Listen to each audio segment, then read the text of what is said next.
As I mentioned in the Cannibal Holocaust video that there are films that I and many hear about frequently. These ultra famous films are something that you will not hear about unless you are diving deep into that certain genre or subgenre. These films are ultra famous, not in the mainstream, but among the hardcore fans of certain genres. Well, these films are famous in the mainstream, but the sheer volume of those famous movies is so huge that the best films of different genres become second class and only the ultra massy finds their way through. The films I'm talking about includes Halloween, Cannibal Holocaust, American Psycho, Scream, Hellraiser, Re-animator, Night of the Living Dead, Cabin in the Woods, etc. These are the films that you will not hear about if you're not a horror fan. Nobody will suggest you to watch these films because to know, understand, and fully enjoy these films, you need the context of the genre or the subgenre. The initial recommendations that you get will be of ultra mainstream films that need little to no context to enjoy. Those include all the Conjuring, Annabelle films, Insidious films, Paranormal Activity,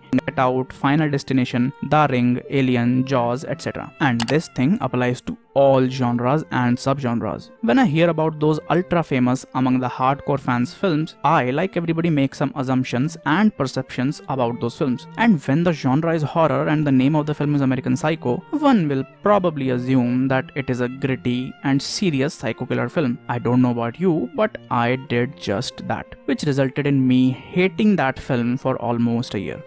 American Psycho is an American black comedy released in the year 2000. American Psycho is directed by Mary Harron and stars famous actors like Kristen Bale, Jared Leto, William Dafoe, and this guy from The Beautiful Mind, along with many actors that I don't recognize.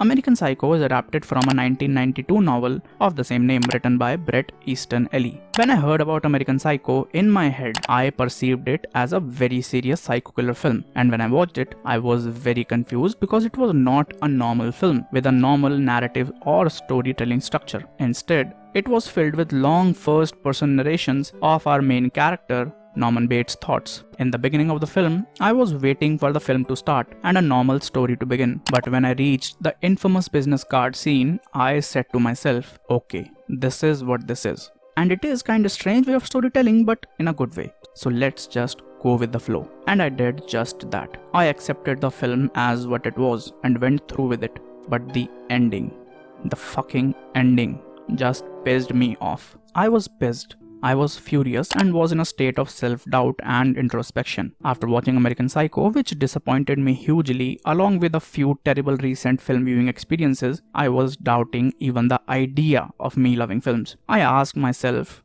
do I even like films? I'm not enjoying them lately. Am I a film lover? Am I a cinephile? Or my spurt for films is just coming to an end?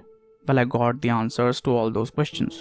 No, the spurt is not over yet, and I still love films very much and enjoys them too. And yes, I needed to change some things that I did, and also now I love the American Psycho, which according to me is one of the best horror comedies ever made. When I first watched it, I wasn't even aware that it was a black comedy. I just assumed that it was a serious slasher flick, but actually it is not only comedic but also has some similarities to anime in style. The point of American Psycho, which I completely missed in the first viewing, was not its plot or the story. The point of American Psycho was the characters and what they do.